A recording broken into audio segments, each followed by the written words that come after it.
নমস্কার, আমি শাইনি বলছি। আরও একটা ব্লগে সকলকে স্বাগত জানাই। আশা করি আপনারা খুব ভালো আছেন। আজকে ছিল আমাদের শেষ দিন চেন্নাই থেকে। শেষ দিনও না, শেষ কিছু মুহূর্ত। যখন কোথাও থেকে চলে আসি এতদিন থাকার পর সত্যি মনটা খুব খারাপ হয়ে যায়। আপনাদেরও কি এরকম হয়? আশা করি এরকমই হবে সবার। ঘুরতে যাওয়াটা আলাদা ব্যাপার, আর কারুর বাড়ি থেকে অনেক দিন থেকে চলে আসাটা আরেকটা ব্যাপার। কিন্তু আরেক দিকে আবার বাড়ি যাওয়ারও তাড়া থাকে বা টানটা থাকে যে বাড়ি যাই হোক, সব একসাথে মিক্সড ইমোশন নিয়েই ব্লগটাকে স্টার্ট করলাম। এরপর সকাল আমরা উঠে গেছিলাম 4টের সময়তে, কারণ চেন্নাই থেকে ব্যাঙ্গালোর কিন্তু অনেক দূর। একটু সকালবেলায় চাটা বানিয়ে নিয়েছিলাম, তখন আর ব্লগ করা হয়নি কারণ ওরা খুব তাড়াহুড়ো করছিল। রেডি হয়ে নিয়েছিলাম সিম্পলি, দিয়ে এবারে বেরিয়ে যাব।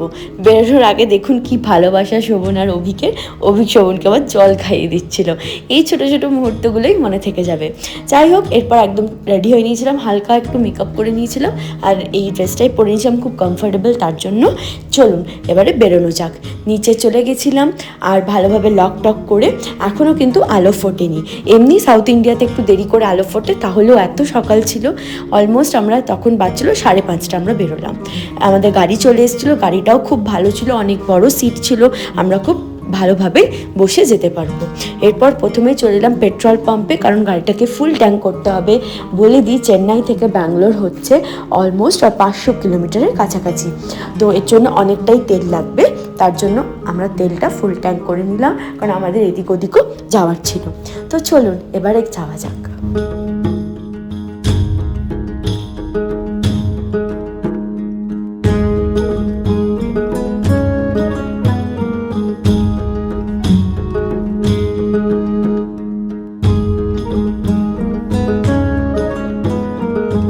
এখনও বাচ্চাদের মতন ট্রেন কোথাও দিয়ে গেলে কি ভালো লাগে।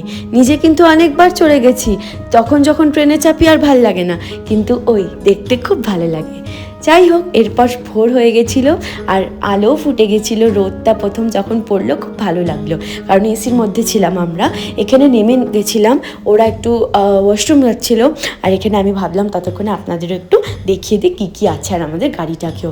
এটা হচ্ছে আমাদের গাড়িটার মডেলের নাম আমার ঠিক মনে নেই, কিন্তু কি সুন্দর লাগছিল দেখুন সূর্য মামাকে দেখতে। আর শোভন তো এসব করতেই থাকে।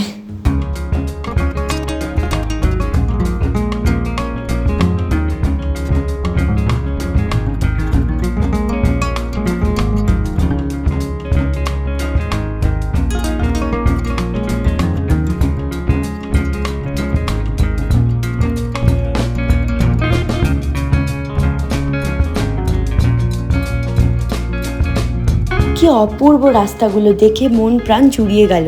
পুরোটা পাহাড় দিয়ে ঘেরা, আর মাঝে মাঝে কিছু গাছ। ততদিকে পরিষ্কার আর সুন্দর রাস্তাগুলো। ওই দেখুন আরেকটা পাহাড় উঁকি মারছে। এখানে কিন্তু পাহাড়গুলো ছোট ছোট, কিন্তু দেখতে অপূর্ব সুন্দর। অলমোস্ট 9টা বেজে গেছিলো, তার জন্য আমরা একটা হোটেলের মতন চলে এসেছিলাম ছোট্ট জায়গায় খাওয়ার জন্য। হোটেলটাও খুব সুন্দর ছিল। আর এই হচ্ছে আমাদের আঙ্কেল, যে আমাদেরকে নিয়ে এসেছিলো। আর এর সাথে আমাদের সাথে চলে এসেছিল অভিক। তো চলুন, অনেক কথা হয়ে গেল, এবারে আপনাদের দেখিয়ে দিই যে আমরা কি খাবার অর্ডার করেছিলাম। আমি নিয়েছিলাম দোসা, আর একটা জিনিস দেখে একদম অবাক হয়ে গেছিলাম। দেখুন ট্রাই কালারের চাটনি দিয়েছিল, খেতে 3টেই ভালো ছিল। গ্রিনটা আমার অতটা ভালো লাগেনি, আর সাম্বারটাও খুব ভালো ছিল। খাওয়া দাওয়া হয়ে গেল। এরপর ভাবলাম একটু ফ্রেশ হইনি, কারণ এখনও অনেকটা জার্নি বাকি ছিল। আমি যতক্ষণ ফ্রেশ হতে গেছিলাম, শোভনকে বলেছিলাম ব্লগ করতে, তাই ও হিন্দি চ্যানেলটাতে ব্লগ করছিল। যারা জানেন না, আমার কিন্তু একটা হিন্দি চ্যানেল আছে, স্ক্রিনে নামটা মেনশন করে দেবো, দেখে নেবেন। তারপর আমরা এখানে একটু চা খেয়ে নিলাম। চা খাওয়ার পর বেরিয়ে গেলাম।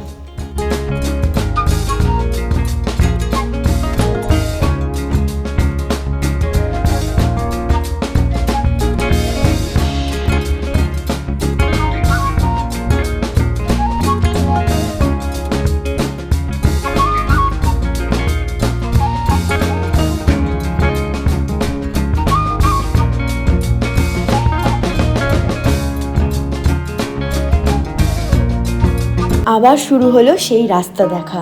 সত্যি দেখে যত দেখি দেখতেই থাকতে ইচ্ছে করে রাস্তা। মনে হয় যেন এই পথ যদি না শেষ হয়, সত্যি মনে হয়। যাই হোক, ওই দেখুন আবার উঁকি মারছে একটা পাহাড়। সামনে পেছন ডান দিক বাঁ দিক যেদিকেই দেখবেন ওর দিকেই শুধু পাহাড় পাবেন। আবার বলে দিচ্ছি, এটা কিন্তু নর্দার্ন রেঞ্জেসের মতো না যে বরফে ঢাকা পাহাড়, কিন্তু এই সৌন্দর্যটাই হচ্ছে একদম গ্রিনারিটা। আর এর সৌন্দর্যতে আরও সৌন্দর্য যারা এনে দেয় সেগুলো হচ্ছে নারকেল গাছ। এত ভালো লাগে দেখতে, কি বলবো। যাই হোক, আপনারাও দেখুন, আমিও একটু দেখি। তো ফাইনালি আমরা ব্যাঙ্গালোর পৌঁছে গেছিলাম। আর নিজের জায়গায় বা নিজের শহরে এলে একটা সত্যি আনন্দটাই আলাদা লাগে। আর ততোধিক গরম ছিল চেন্নাইতে, ততোধিকই এখানে ঠান্ডা আর খুব ভালো ওয়েদার ছিল। তো চলুন বাড়ি যাওয়া যাক। এটা হচ্ছে নাইস রোড, এটা হচ্ছে আমাদের শহর। হ্যাঁ, এখন ব্যাঙ্গালোরটাই নিজের শহর বলতে খুব ভালো লাগে। নিজের বাড়ি তো আছে, ব্যাঙ্গালোরও কিন্তু কম সুন্দর না। দেখুন কি সুন্দর পাহাড় কাটা রাস্তাগুলো। চলুন চাই বাড়ি।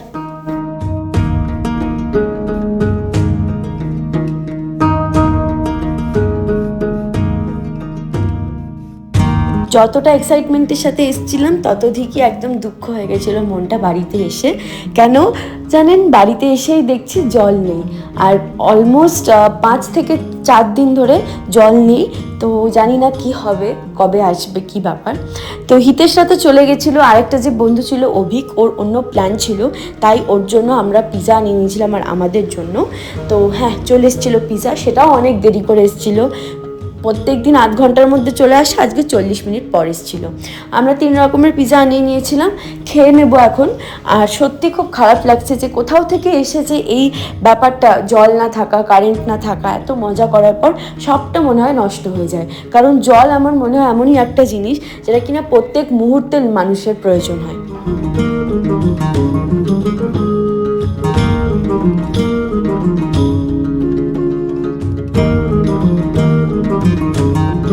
যাই হোক, খাবার দাবার খাওয়া হয়ে গেছিলো। অভিককে ওর বন্ধুদের কাছে ছাড়তে চলে গেছিলো শোভন।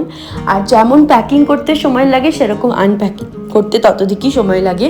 আর এই সুন্দর যে ব্যাগটা দেখছেন মেকআপের, এটা কিন্তু আমার মা দিয়েছিল। প্রথম যখন দিয়েছিল তখন আমার ঠিক পছন্দ হয়নি, আমি বলছি এটা কী দিয়েছে, এখন বুঝতে পারি এর মর্মটা। সো থ্যাংক ইউ মা। আর হচ্ছে এই ব্যাগটাতে যত রকম মেকআপের জিনিস থাকে সব রকম ধরে যায়, কানের দুল থেকে শুরু করে মেকআপ কিটস, অনেকটা স্পেসিয়াস। আর আপনাদের সব কিছু এক জায়গাতে নিতেও সুবিধা হয়। রেখেটা জানেন যে এখানেই সব জিনিস আছে, তো অনেক সুবিধা হয়। তো বিকেল হয়ে গেছিলো, শোভনও চলে এসেছিলো। এরপর একটু চা বানিয়ে নিচ্ছিলাম আমরা।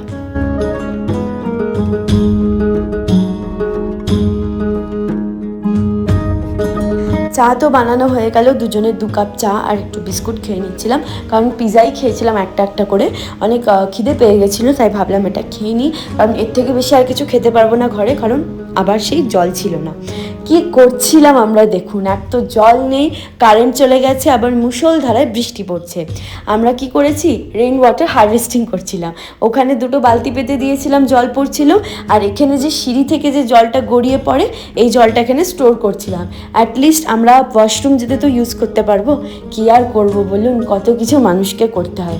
বাইরে থাকলে এক একটা মর্ম বোঝা যায় যে বাড়ির কি কি ইম্পর্টেন্ট, মা বাবা বা সব ফ্যামিলি মেম্বার্সরা যখন বাড়িতে থাকে।